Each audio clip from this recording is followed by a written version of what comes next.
पुण्यातील पाटील इस्टेट परिसरात 8 ते 10 पोरांच्या टोळक्याने प्रचंड राडा घालत गाड्यांची तोडफोड केली आहे आणि परिसरात दहशत माजवली आहे। गुन्हेगारी प्रवृत्तीच्या या पोरांची पाटील इस्टेट परिसरात मोठी दहशत असल्याचं समोर आलंय।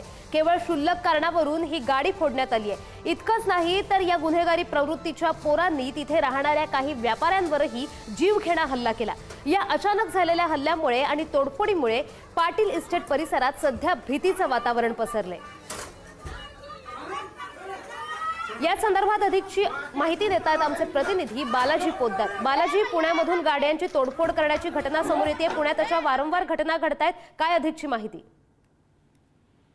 नक्कीच आदिती, आपण पाहतोय पुण्यातल्या पाटील इस्टेटमध्ये काल रात्रीची ही सगळी घटना आहे आणि तुफान राडा जो आहे तो हाणामारी झाल्याचं पाहायला मिळतंय आणि अशा पद्धतीने पाटील इस्टेटमध्ये दहशत माजवण्याचा प्रयत्न करण्यात येतोय। पोलिसांचा धाक राहिला नाही का असा प्रश्न आता निर्माण होतोय, कारण इतकी मोठी घटना झाल्यानंतर पोलिसांकडून कुठलीही कारवाई करण्यात आलेली नाही। स्थानिक नागरिकांसह स्थानिक व्यापाऱ्यांना सुद्धा या टोळक्याने मारहाण केलेली आहे आणि मोठं नुकसान जे आहे ते त्या पाटील इस्टेट परिसरामधल्या घरांचं सुद्धा मारामारीमध्ये झाल्याचं पाहायला मिळतंय। त्यामुळे आता याकडून पोलीस काही कारवाई करतात का, कारण सातत्याने पुण्यात हे जे घटना आहेत अशा वाढतायत, गाड्याची तोडफोड असेल किंवा अशा हाणामारीच्या घटना असतील, त्यामुळे पोलिसांच्या वचक या सगळ्या गुन्हेगारांवरती राहिलेला नाही आणि त्याचा परिणाम जो आहे तो सर्वसामान्य पुणेकरांना सोसावा लागतोय। पुणेकरांना त्याचा त्रास पाहावा लागतोय आणि त्रास सहनही करावा लागतोय। त्यामुळे पोलिसांकडून आता कारवाईची अपेक्षा व्यक्त होते।